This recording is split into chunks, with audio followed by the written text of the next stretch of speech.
and the Society for Policy Studies. And I just wanted to mention to those of you who are joining us perhaps for the first time, I see many of our regular participants at this lecture series. I'll take a couple of minutes, Excellency, if you allow me, to just give you an overview about this particular lecture series. We had planned this sometime in the middle of 2015. And the idea was that many of the members, both of the Habitat and our own society and the small advisory group that we had, felt that we needed a forum where we could have the equivalent of a public lecture that would not necessarily be linked to one incident, one individual. We have a lot of memorial lectures in Delhi, but we do not have a regular sustained public lecture. And it was in that spirit that the Habitat, and I want to acknowledge Mr. Kakar, the director, and his predecessor who agreed to support this particular initiative. And we at the Society for Policy Studies felt that we would try and create some kind of a framework for this. So what we did in the middle of 2015 was to say that we would do this lecture once every 2 months. So we normally do 6 lectures a year. And now we are on the 14th lecture. And we have tried to cover a range of subjects, you know, international relations, public policy, health, education. We did something on climate change also. I'm just trying to give you a sense of the diversity. And over the last couple of years, this is a series that has been, I would say, well received, if I put it that way, both by civil society in Delhi and also by the diplomatic community. So that is when, about a year plus or more, we also felt that we would invite some of the resident ambassadors to share their thoughts. And the series, as you will see over there, is what we call as the Changing Asia series. Because any which way that you look at the last 5 years, I would say, change has been the central kind of characteristic. Whether you talk about economy, you talk about politics, you talk about security, you talk about social behavior, change, as I said, was the central theme. And it was in that spirit we thought that we would pitch this in terms of the Changing Asia series.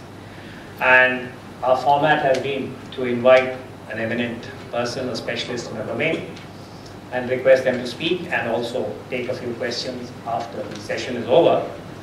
And we've also been able to request our speakers to give us a written text after the lecture is over. And we have been able to hoist that on the websites of both the Habitat Center and the SPS. And when required, we've also put this out in print form if we felt that there was enough of demand. And this is also put up in cyberspace on the websites of both the Habitat and the SPS as a YouTube format. And I'm very happy to report to you that over the last year, we've had a number of requests, sometimes from schools, colleges, sometimes from the equivalent of think tanks or NGO bodies outside of India, who read about this, who pick it up on social media, and this way we've been able to distribute or at least share whatever has been our experience. So in that particular series, I'm very glad to welcome in our midst today Ambassador Kenji Hiramatsu. He is currently the plenipotentiary. It's a term we don't hear very often. I think in Japan's case it's very valid that we have the Ambassador Excellency here. And he has agreed to share his thoughts. We thought we'd pitch this as the last lecture for this particular year, which is Japan's perspective of the changing geopolitics of Asia. Now, Japan itself has a very distinctive profile. I mean, here is a group, and I do want to recognize all the disciplines that are here. I see some of the members of the Indian Diplomatic Corps, former ambassadors, those from academia. I can see a few analysts and think tanks. I also want to recognize our Diplomatic Corps and other missions who sent their representatives here. Students, I'm very glad you're here. So most of you are familiar with Japan, but let me just take a couple of minutes to place Japan in perspective. And when we talk about changing geopolitics now, in 2017, the early part of this century, I think it merits repetition that Japan played a very distinctive role in the last century, in terms not just of regional and Asian geopolitics, but I'd go to the extent of saying global geopolitics. I mean, I'm a sailor, I retired from the Navy. So you'll allow me a little digression, and if I were to recall and say which is that one seminal event of the first decade of the last century, which had, as I said, a very, very significant impact on the geopolitics, not just of Asia, but of the world, I'd flag the 1905 Russia-Japan War, the Russo-Japan War that was called. Now again, in the interest of time, I will not detail it, except to make this observation, that the way in which Japan was able to prevail over Russia in that particular engagement, 1904-05, had a tectonic impact.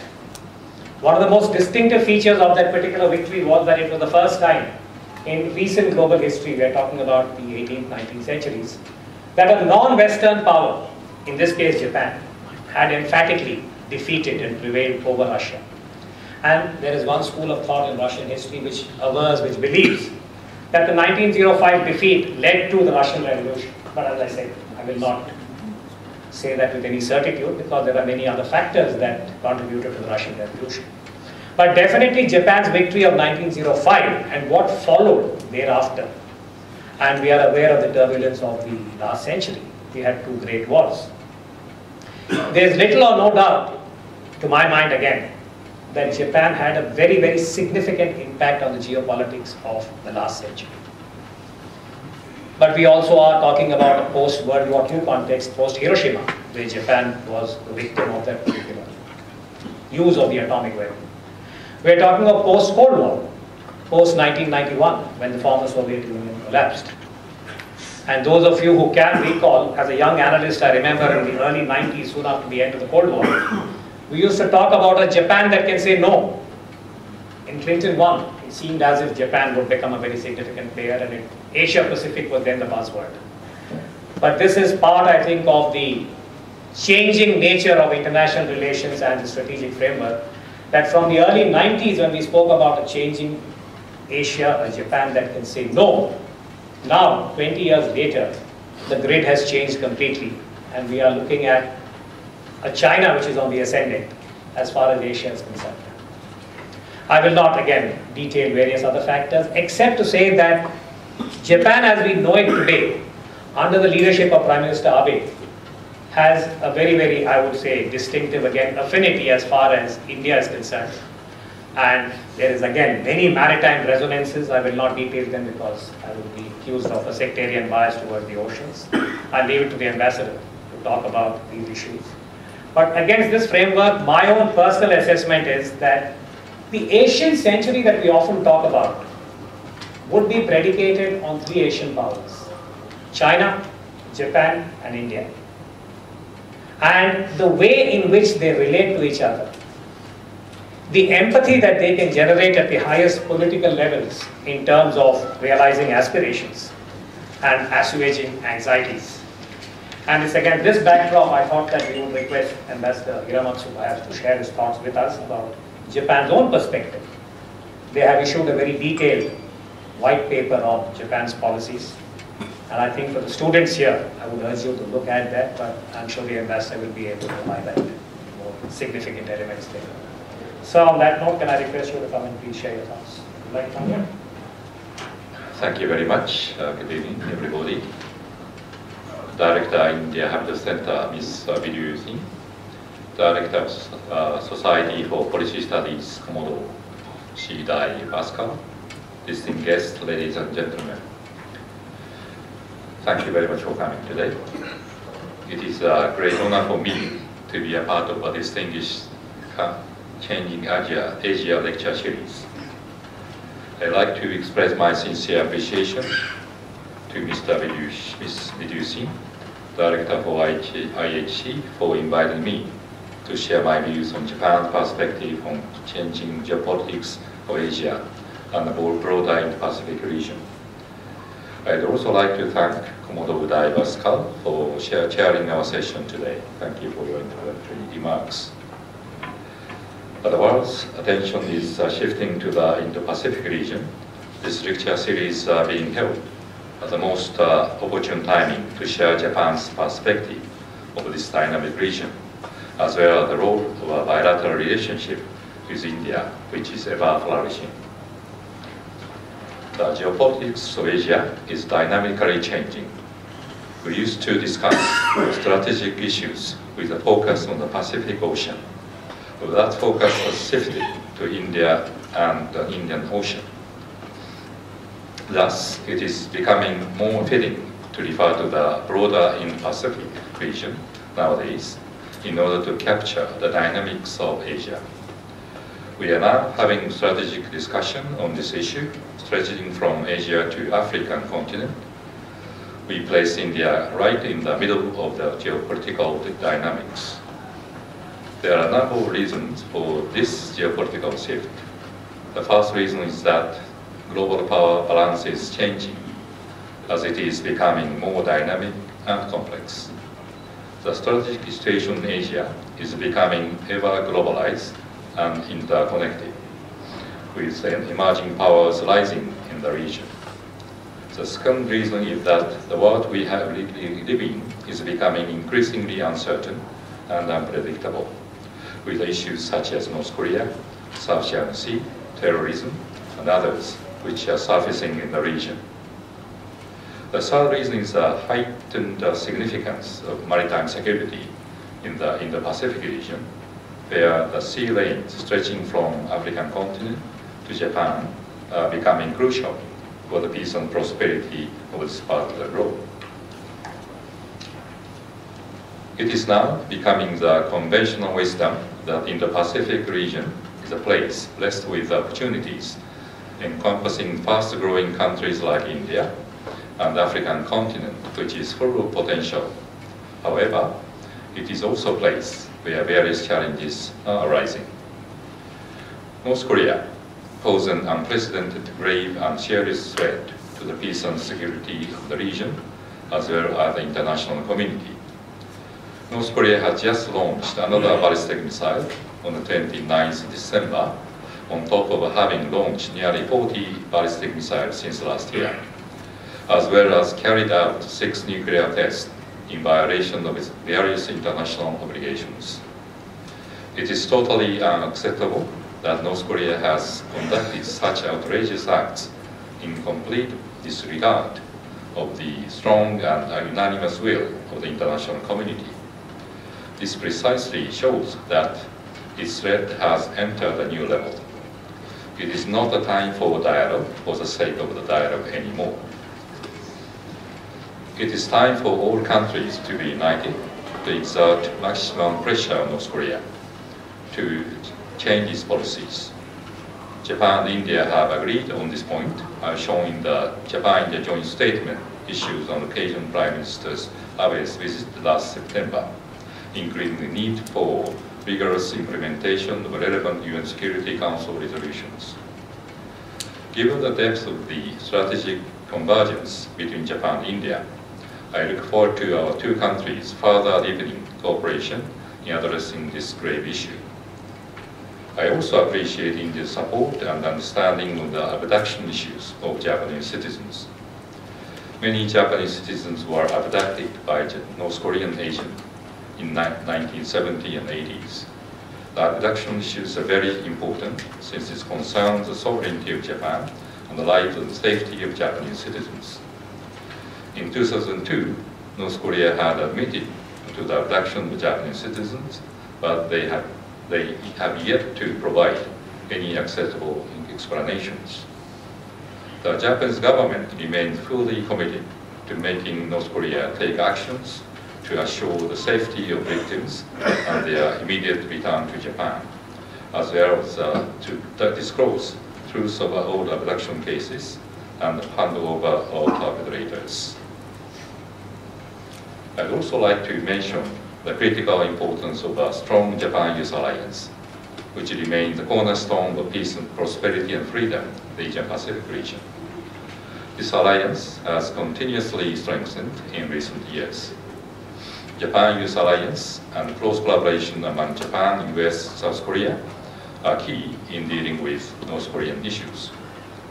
During President Trump's recent visit to Japan in the beginning of November, the two leaders confirmed that they are 100% together on the issue of North Korea and that US commitment to the region is unwavering. They also share the view that maximum pressure must be applied to North Korea and that North Korea will not see a bright future unless it changes its course of actions toward denuclearization. The two leaders also held a telephone conference immediately after the most recent ballistic missile launch and reaffirmed their unity in dealing with these issues. Let me point out the key role China plays in dealing with North Korean issues as well. Being in the uniquely positioned where it has the most effective leverage over North Korea, China's constructive cooperation is indispensable to ensure peace and stability in this region. It has also become increasingly important to make deliberate efforts to protect the rule-based maritime order, to promote the rule of law, freedom, navigation over flight, in full compliance with the principles of international law, including UNCLOS. Japan places utmost importance on the rule of law, that is, the rule of law for all countries, big or small, as well as for continued prosperity for in future generations. At a time when the geopolitics in the region is changing dramatically, it is essential that international law be observed by all countries in order to provide stability and predictability in international affairs. International law prescribes order, in particular, order governing the sea. Its history stretches back to the days of ancient Greece. By Roman times, the seas were already kept open to all, with the personal possessions and partitioning the sea prohibited. Ever since what is known as the age of exploration, a large number of people have come together by crossing the seas, and marine-based commerce has connected the globe. The principle of freedom on the high seas came to be established, and the seas became the foundation for human prosperity. As history moved on, the wisdom and practical experience of a great many people involved with the sea accumulated into common rules. This is what we now know as the international law of the seas. This law was not created by any particular country or countries, nor was it the product of a particular group. Instead, it is a product of our own wisdom, cultivated over a great many years for the well-being and the prosperity of all humankind. Today, the benefit for all of us lie in the seas from the Pacific to the Indian Oceans being made thoroughly open as a place of freedom and peace. Thus, all of us should find common benefit in keeping our oceans and skies as global commons, where the rule of law is respected throughout. To illustrate this point, Prime Minister Abe has proposed the three principles of the rule of law at sea, while giving the keynote address at the Shangri-La Dialogue in 2014. The first principle is that states shall make and clarify their claims based on international law. The second principle is that states shall not use force or coercion in trying to try their claims. The third principle is that states should seek to settle disputes by peaceful means. These principles on the rule of law at the sea are simple, but yet they must be emphasized. We call on countries concerned to abide by these three principles and avoid actions that would escalate tensions. The threat of terrorism and extremism is another concern, as terrorists know no borders. In the Japan-India joint statement of September, the two leaders condemned in the strongest term the growing menace of terrorism and violent extremism.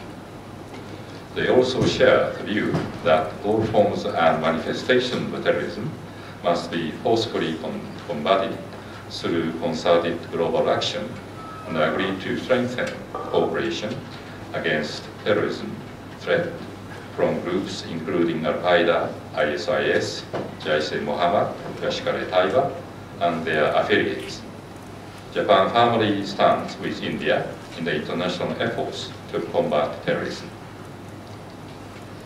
Now, taking into account the strategic overview of the Indo-Pacific that I have just mentioned, I would like to talk about the role of Japan and its strategy. On October 22nd, Prime Minister Abe scored a major victory in the general elections for the lower house. So we expect him to further contribute to the peace and security of the region under the banner of proactive contribution to peace.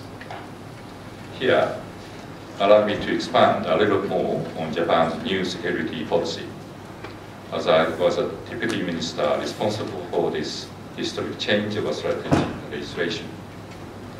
The concept of a proactive contribution to peace is based on the principle of international cooperation from our first national security strategy, which was announced in 2013.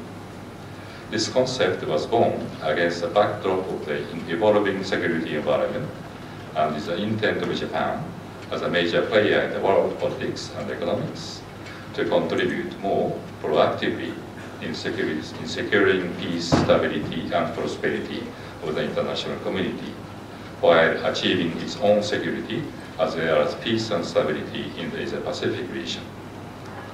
When we say new, the important clarification is that our basic philosophy as a peace-loving nation remains unchanged, and our intention is not to become a major military power. We intend to maintain our strictly defensive posture. The significance of the Japan-US alliance is unchanged as well, where enhanced cooperation with the US serves to the peace and stability of the region. However, take into account several factors, including the change of the regional power balance and security situation, there are expectations for Japan to play a bigger role in the regional and global stage. There is also a broad recognition that no country can protect itself alone, but needs to deepen trust and cooperation with other partners. Therefore, it has become inevitable for Japan to undergo some major changes in its security policy. I will not delve into the details of our legislative changes, but I will just inform you what these changes have enabled us to do. Japan is now able to respond to the situation in a seamless manner to secure lives and peaceful livelihood for Japanese people. We are capable of exercising collective self-defense in an exceptional case. Allow me to elaborate a little on this issue of collective self-defense, as a discussion on this matter is something unique to our country.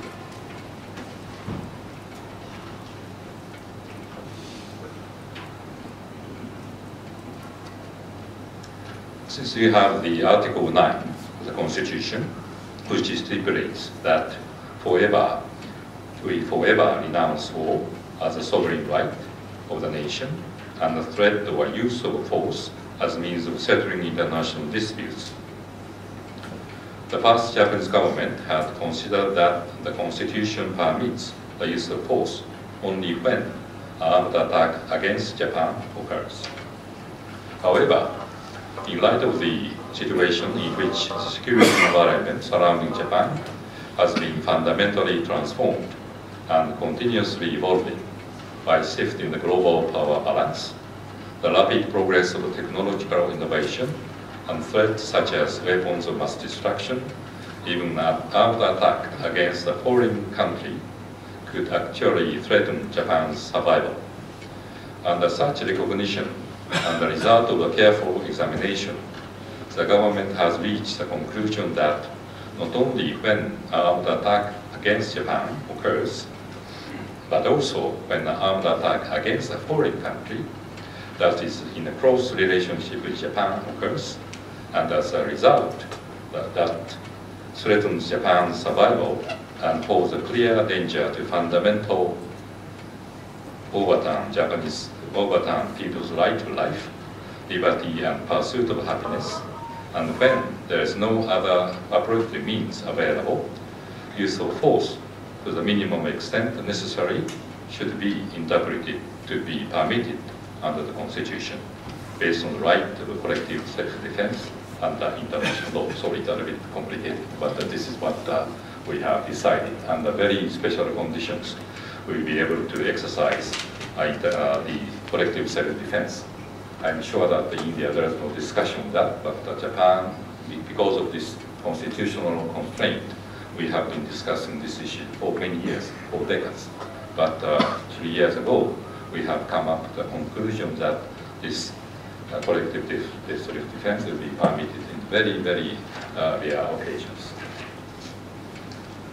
The legislation also enables Japan to provide foreign partners with logistic support so that they can ensure Japan's peace and security.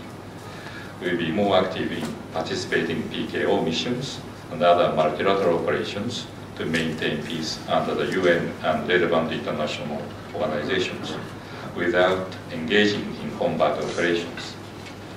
Our new security policy is a testament to the resolve of Japan to take further responsibilities in ensuring peace and stability in the region and beyond.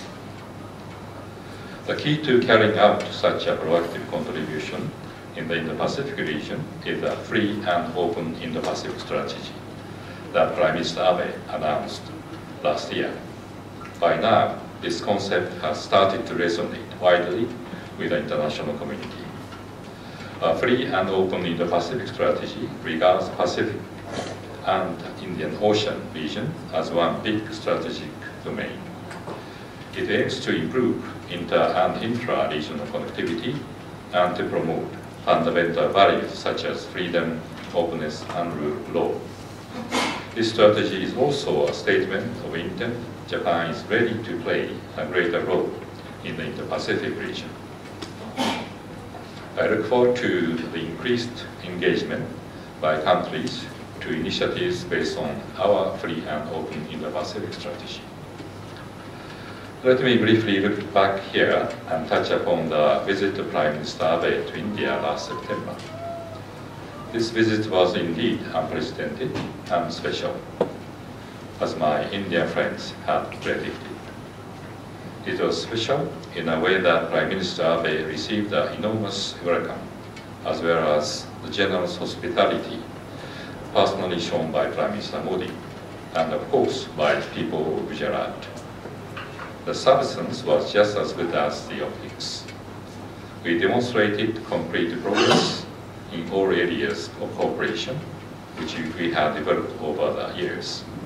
The two leaders were able to have strategic discussion that further exceeded the depths of the previous ones. I could not stress more that visit surely contributed in elevating our bilateral relationship to a new level and ushered in a new era for Japan-India relations. Furthermore, the two leaders met for their 11th summit meeting just recently on the fringe of the East Asia Summit, which was held on November 14th. They followed up on various issues ranging from security to economy that were discussed during Prime Minister Abe's visit. As you can see, Japan-India relationship at its best ever, and substantial dialogue are being held at all levels.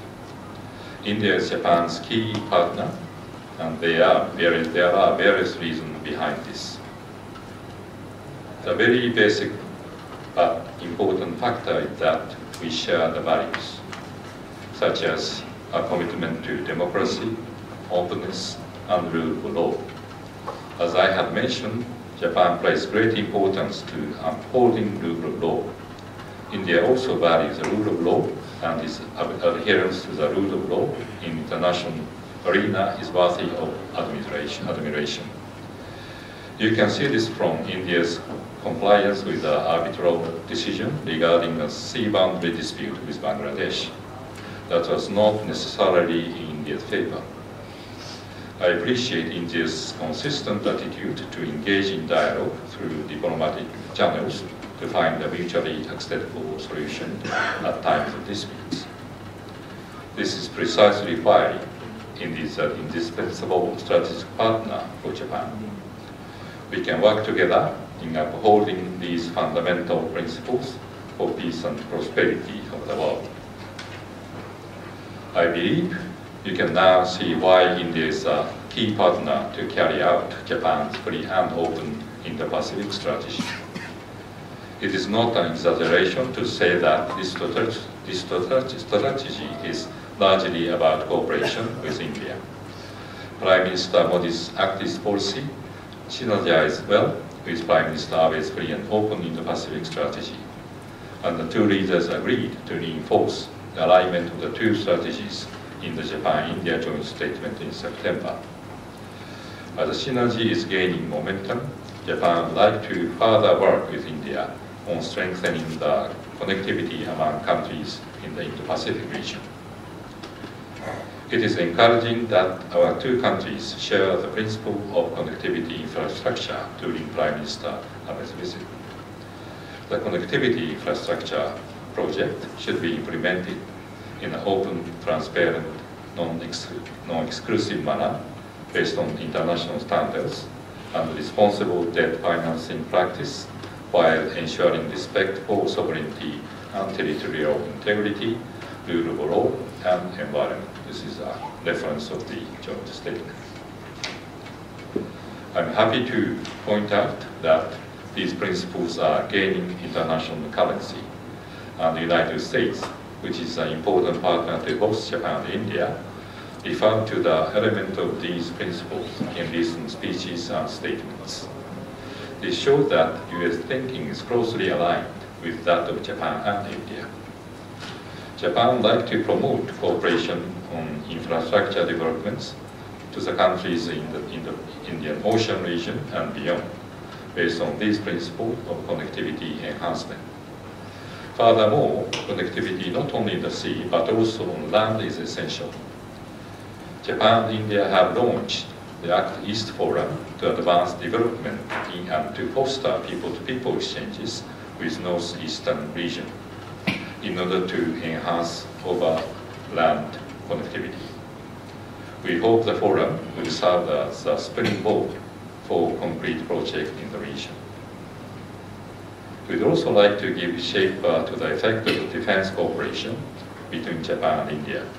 So far, we have actively engaged in dialogues regarding maritime security and also conducted strategic dialogues on various levels, including 2+2 at the Foreign Defense Secretary level. It is only natural that our defense cooperation sees more concrete outcomes. We aim to enhance exchanges in all levels between our countries' respective forces of the air, sea, and land. Cooperation in defense equipment and technology is also a crucial area to be expanded. We have recently shown progress in this regard with the commencement of the technical discussion for the future research collaboration in the area of unmanned ground vehicle and robotics. We look forward to more tangible outcomes in the future. In terms of more expanded framework, our cooperation has also materialized in our Malabar exercise, which was held jointly by Japan, India, and the United States in the Bay of Bengal back in July.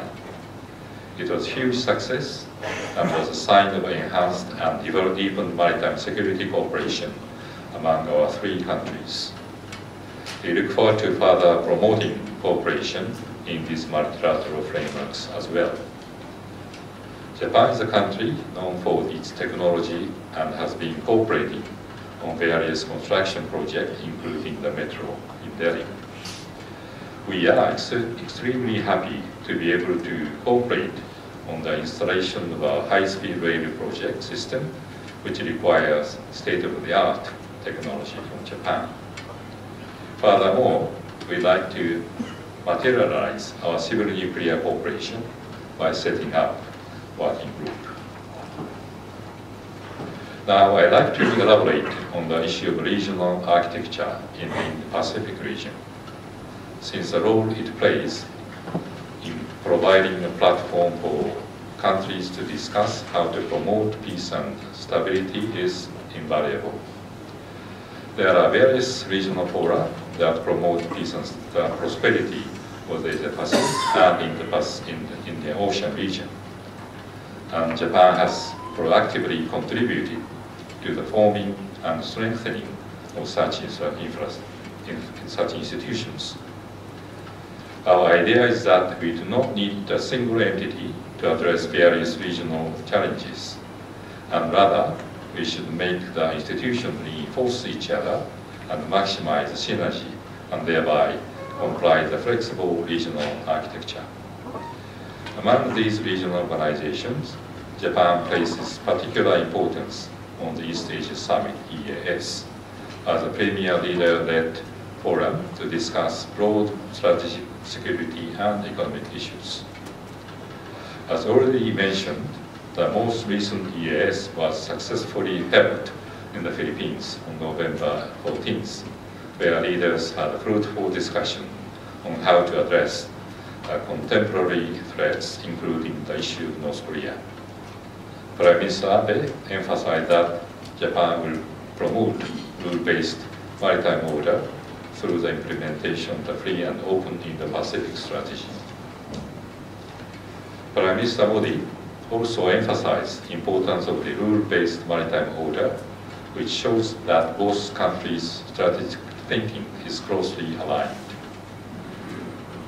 Allow me to digress a little here to another event that was held during the same EAS. The Japan, India, US, Australia consultations on the Indo-Pacific, or the so-called Quad, was held for the first time in a decade. Although there are many reports in the press in Delhi and elsewhere, it should be emphasized that given the great convergence of views among the four like-minded countries, it is only natural that they come together to discuss measures to ensure free and open international order in the Indo-Pacific region. In the meeting, senior officials of four countries discussed the direction of cooperation in upholding the rules-based order and respect for international law in the Indo-Pacific, tackling proliferation threat, including North Korea's nuclear and missile issues, ensuring freedom of navigation, maritime security in the Indo-Pacific, and countering terrorism and other issues. We share values and principles, so it is natural that we meet and discuss common challenges and deepen cooperation. We respect and understand initiatives by other countries to have their own unilateral frameworks, being trilateral or quadrilateral, with each of their own agenda. Needless to say, other than the quadrilateral or trilateral framework with India and the US, holds as evidenced in the Malabar naval exercise. Since its inception in 2011, the Japan, India, and US trilateral has been developed steadily, and our three countries have been strengthening cooperation to promote rule-based order in the Indo-Pacific region. Furthermore, Japan has also been putting emphasis on other various trilateral dialogues, including Japan, India, Australia, Japan, US, Australia, as well as Japan, US, South Korea, to forge a network of strategic partnerships. Coming back to the regional architecture, Japan is also actively engaged in the Asian Regional Forum and other ASEAN Regional Forum and other ASEAN-related frameworks. The Asian Pacific Economic Cooperation, APEC, is also significant in enhancing regional economic integration and cooperation. Japan is strongly supporting the efforts toward India's membership to APEC.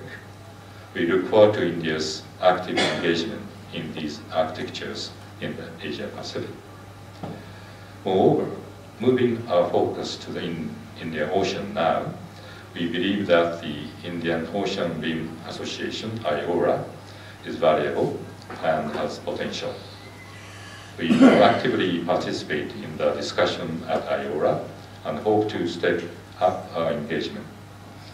I would also like to point out that the significance of the Bay of Bengal initiative for multi-sectoral technical and economic cooperation, BIMSTEC. Although Japan is not a member, we regard BIMSTEC strategically important as it places itself in the Bay of Bengal, which is an area of convergence between our free and open Indo-Pacific strategy and India's Act East policy.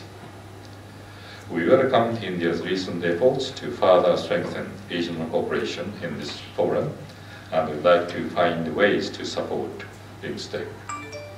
Japan is eager to join the efforts of these various frameworks in the Indian Ocean.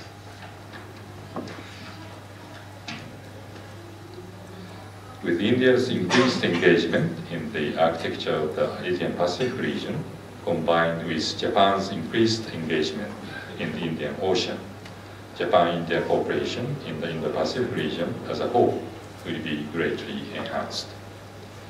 Japan and India are countries that share values, including our commitment to democracy, openness, and rule of law. Our two countries have a deep historic and spiritual ties as well, which brings our people closer. This cultural aspect should not be forgotten, and I'd like to further promote people-to-people exchange as well as cultural exchanges to cultivate the connection between our people. As Prime Minister Abe said, a robust Japan-India relationship is a global common good that underpins the regional order.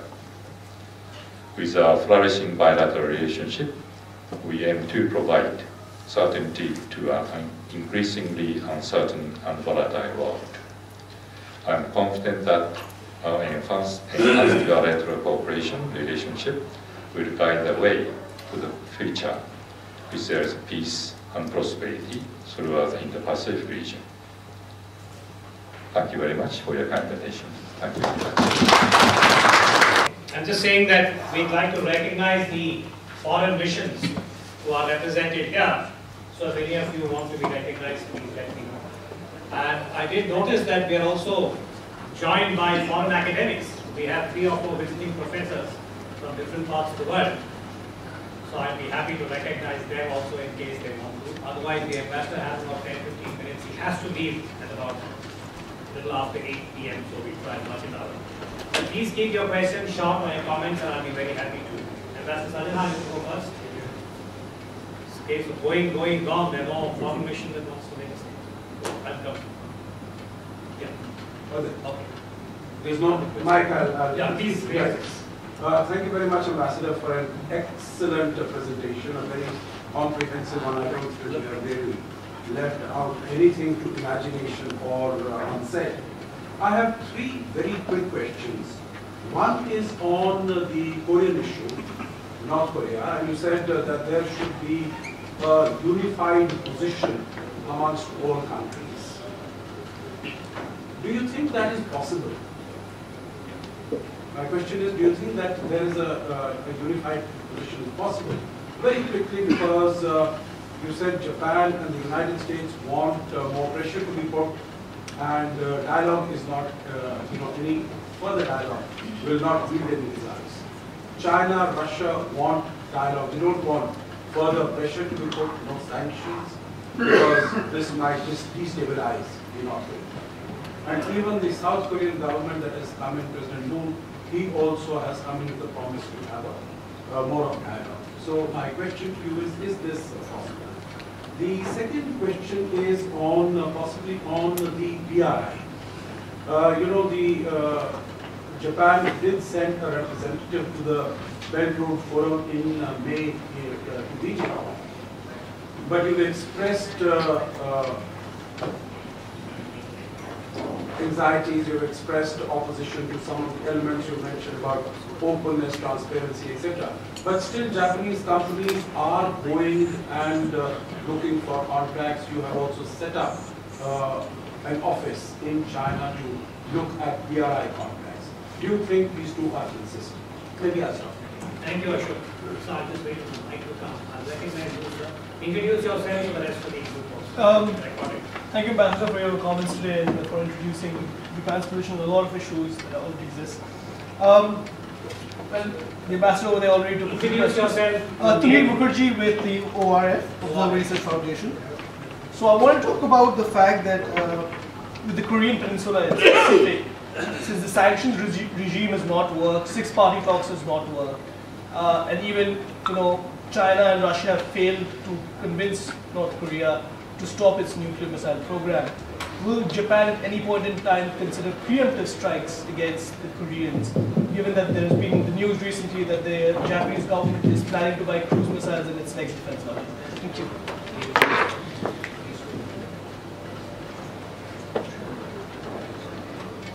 Thank you. Those questions are very relevant questions with regard to current issues of North Korea.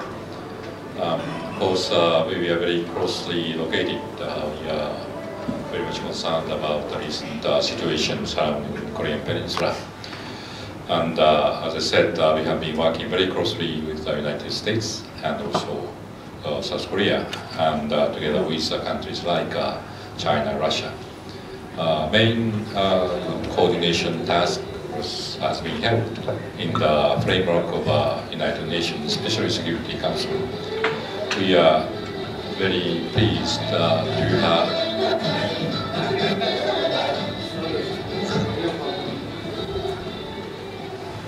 I think already one important resolution was approved by entire Security Council with a unanimous consensus. So I think it is possible to have a very united front vis-à-vis North Korea, making sure that this kind of action will not be accepted by international community. So I think with regard to putting more sanctions with more relevant sanction measures, I'm sure that all countries, main players are united. That's why we are increasing the level of pressure on North Korea. I think it is functioning. We see how North Korea will react to this in the future. So you said that the united front is possible or not? My answer is yes, we can do it together. But each country should play a different role. But within the framework of United Nations, I think we are very much united. So we see what will happen in the future. Your question is about possible military action? Preemptive strikes. By Japan? Oh, we don't have this kind of, as I said, we have solely defensive security policy. We have not equipment to make an offensive strike to South countries. So as a matter of principle, and as a matter of policy, and as a matter of our defense capability, we are not able to make any kind of a preemptive strike to North Korea at this moment. What about the BRI? BRI is, yes. Japan and Yes, in the last meeting in May, we sent a deputy minister level representative to that meeting. And our position is clear that this initiative for infrastructure development and One Belt One Road initiative should be open and transparent and economically viable, efficient, and financially also viable. So we are saying that any project implemented under this initiative should follow this kind of principle. So we are looking for, we are seeing what kind of a project will be implemented under this initiative. So our policy remains clear and unchanged. Varun? And then Anil? Ambassador, thank you for a very expansive, enlightening lecture. Japan today stands very high on India's global consciousness. You yourself have been very busy. There was a day-long event at the IDSA today Japan was a partner in the Global Technology Summit in Bengaluru, and there are lots of events I see this month itself in various forums. Now, my question is, in the view of Japan and India, as you yourself said, getting very strategically close together. In my view, there are two factors which are influencing this closeness. One is, of course, the rise of China, its growing assertiveness in the East and South China Sea, in the Indian Ocean region, and even in Africa. And then the second factor is the receding influence of the US and its withdrawal of its interests, if I might say, in security and strategic terms from the Indo-Pacific region. Would you care to comment on this, and with the strategic closeness of India and Japan and impaired by these two factors?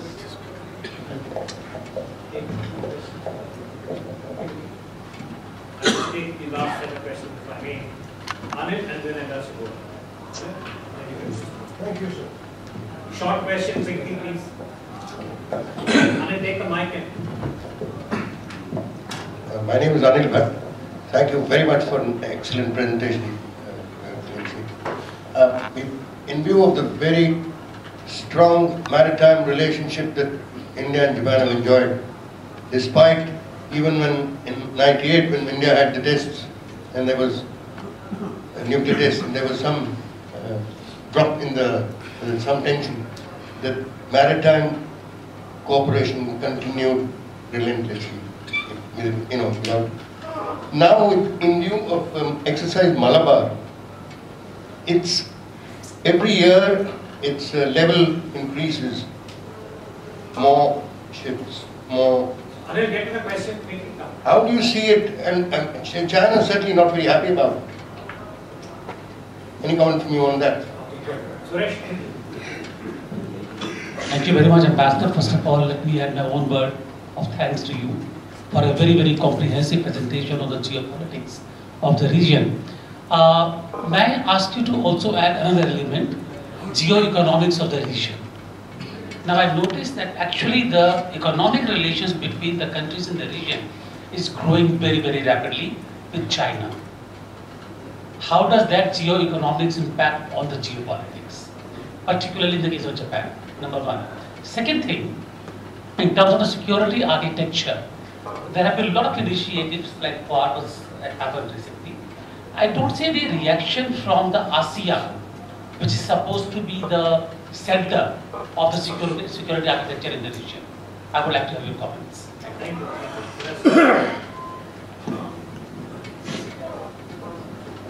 First, US, China, and the region.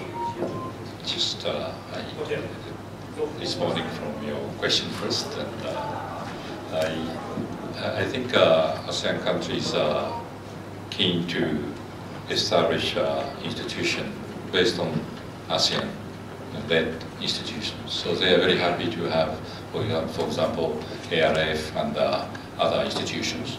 So, but at the same time, I think they are watching carefully that what kind of role Japan can play. So basically, as long as I meet many friends from ASEAN, they are welcoming enhanced role played by Japan. It means that to have more cooperation with ASEAN, cooperation with countries of India, Australia, so these efforts, they are not very vocal in supporting this, but as a matter of balancing, they really hope that Japan, United States, India will be more influential in this region for supporting this kind of a trilateral setting. Japan, India, US, Japan, India, Australia, Japan, Quad can play a very important role. But they are sometimes cautious in expressing their views. That's why you haven't heard a lot about reaction. But basically they are supporting efforts taken by Japan and India for maintaining maritime order.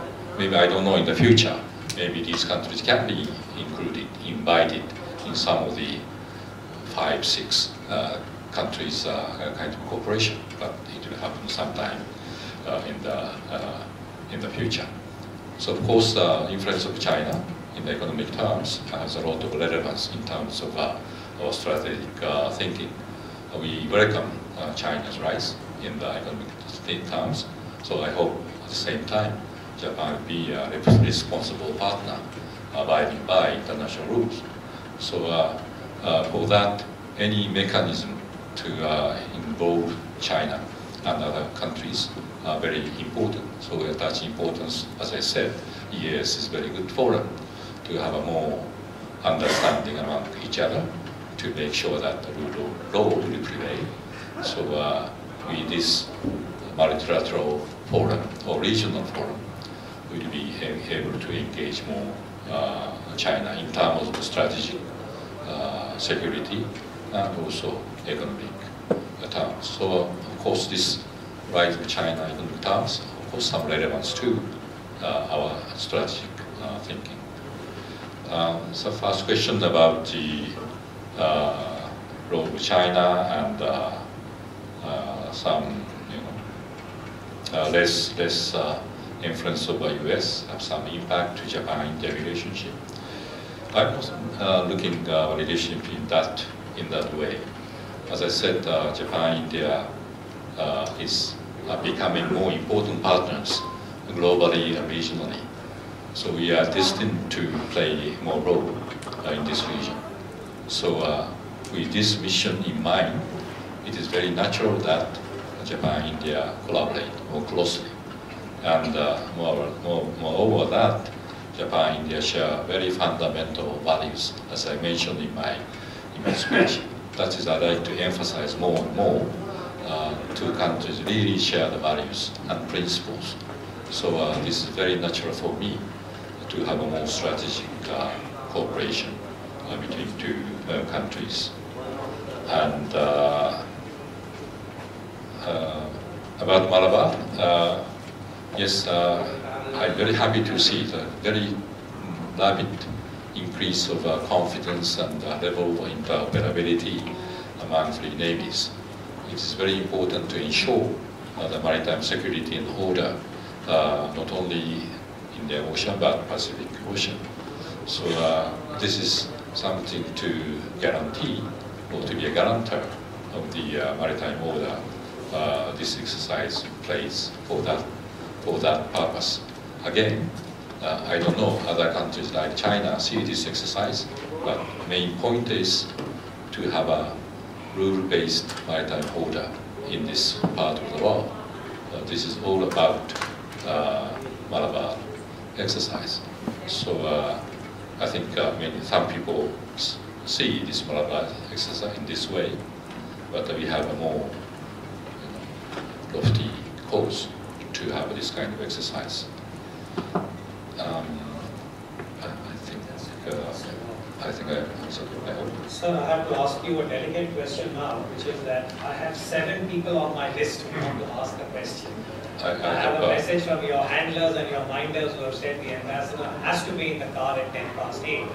So shall I take just 2 questions and because I'm enjoying this kind of conversation rather than speaking. So okay. What I will do, I'm going to recognize the ladies. This is the gender bias. So forgive me. Ma'am, you go first. Have a short question and introduce yourself, and then I'll come to you. Thank you so much. I'm Anu Jindal, artist and art historian. I recently attended a talk by Ambassador Deepa Bhaskar, and she mentioned about trade. I want to ask the question actually, is that the Japanese trade with China is far, far more than with India. In India, we have less than 2,000 Japanese companies. So what are the future prospects in that area? Very good question. Ma'am, you? Yeah, the mic is coming. Please introduce yourself. Good evening, Ambassador. I'm Ashmita Chandra from Indian Council of World Affairs, and I would like to ask that even if you think that Prime Minister Abe can actually include SDF in Article 9 and amend it, and with the new military equipments that Japan is supposed to receive from the US, can Japan take on the North Korea threat alone, or it still needs to be under the purview of the US Security Alliance? Thank you. Yes, I haven't talked about too much about the economic and trade and investment issues, but I can report to you that our investment to India has been very, very rapidly increasing. Last year, the amount was around 4.7 billion US dollars investment from Japan to India. Previous year was something like 2.6 or something. So we have been seeing a lot of increase in terms of the volume of Japanese investment to India. With regard to trade, you are right in saying that still is not high enough. I think one more reason is India is still not trade-oriented country, and you are still trying to have more products produced inside India. That's why we are supporting Make in India initiative and to produce more products domestically. So that is a kind of reason why the amount of trade is not increasing so dramatically. But we are having a lot of discussion with Japanese companies and the Indian government how to increase the number of trade from here to Japan, from Japan to India. And there are some products very attractive to Japanese markets, some fish products, some fruits, and some materials, raw materials which we use for manufacturing in Japan. So I'm hoping that more trade take place and more companies come to produce, invest here. Again, number of companies which have invested here, which have operational basis in this country is now increasing. Now I think more than 1,300 companies already have their operational basis here. So number is steadily growing.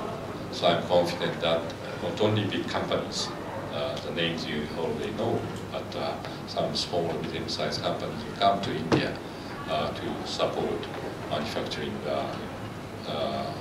companies here. I was in Bengaluru, as my colleague mentioned yesterday, to talk about technology issues. And I'm happy to see that many Japanese startup business and venture capital already come to India to partner with Indian counterparts and to have some concrete business. So this is something very encouraging for me.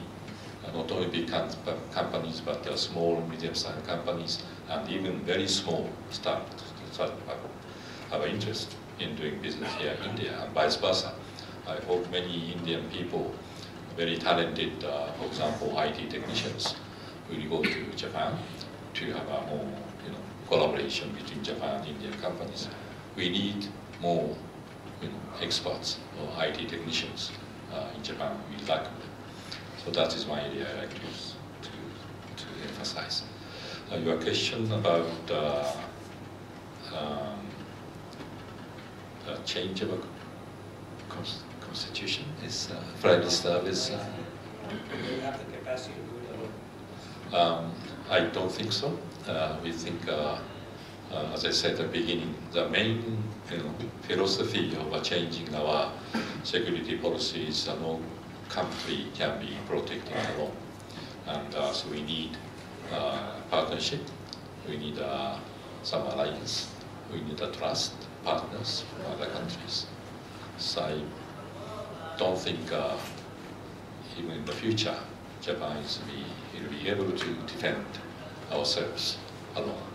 So alliance between Japan and the United States will continue to be a cornerstone for not only for Japan's security, but also stability and security of the entire Asian Pacific region. I'm a firm believer of Japan-India, Japan-US security alliance. Maybe in the future, I hope.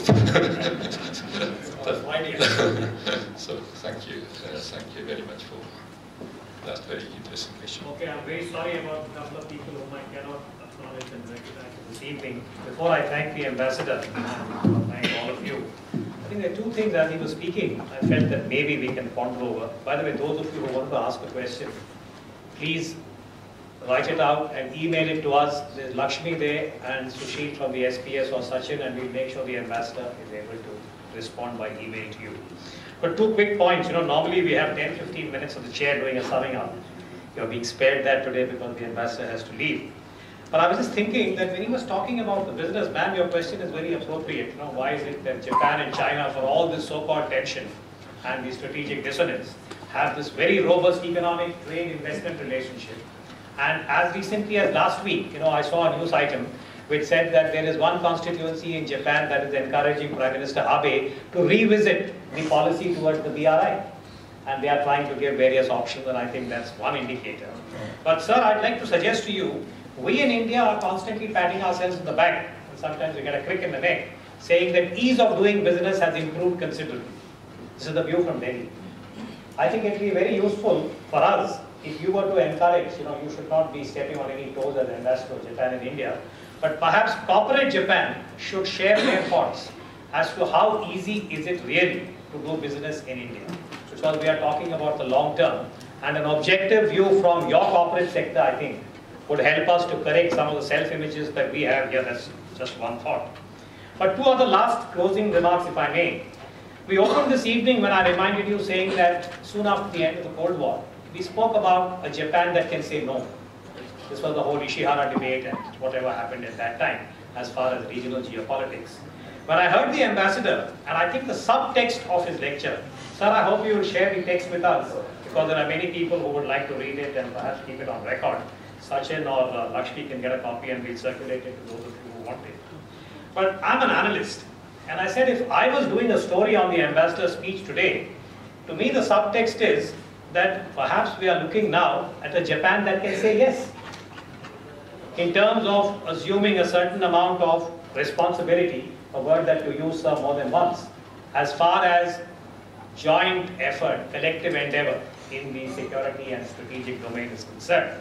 And I thought that was a very important takeaway, and you flagged not just the maritime, but you spoke about unmanned ground vehicles.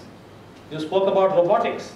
And again, in terms of where warfare and military strategy is going in the future, I would imagine that joint effort in cyber, space, artificial intelligence is really, I think, one of the niche areas that India and Japan should perhaps be even talking to each other. Even if but anyway, there's so much of detail that one could perhaps pick up, but I will not. I just want to close on remarks made by Dr. Jaishankar, our Foreign Secretary at Bangalore yesterday. I don't know if any of you have seen that particular text of his speech, but he reminded the Indian audience that when we look at Japan, and against the backdrop of this changing geopolitics, both India and Asia, Japan is synonymous with, a little more closely, do remain in touch with him, because he was one of the principal architects at the officials level of Japan's new national security strategy. Now, I don't want to over-interpret or over-emphasize Ambassador Hiramatsu's contribution, but Japanese students, scholars, etc., those who study Japan will remember that there was something very important called the Yoshida Doctrine that came up after the end of World War II. I had some interest in this when I went to Japan, and I was very lucky. I was visiting scholar, the young man at the Japanese Institute of International Affairs. And sir, we had Ambassador Matsunaga, who was the president of the JIIA at that time. And we were young analysts. And he was sharing some of his observations and thoughts when I was in the IDSA and we were talking about his partnership with JIIA. The contribution made by the officials, whether it's in Japan or whether it's in India also, if I may say so. And as I said, his text we will circulate, and those of you who are focusing on this subject a little more closely, I'm sure that the embassy would enable a future interaction with you. On that note, sir, let me thank you for a very, very productive evening, and all of you, thank you for being here. I'm sorry they can't be short, but you have to be. Mr. Kakkad, the director of the Habitat Center, sir, may I thank you for your support as always. Thank you, everyone. We'll do this in February, and greetings for the new year.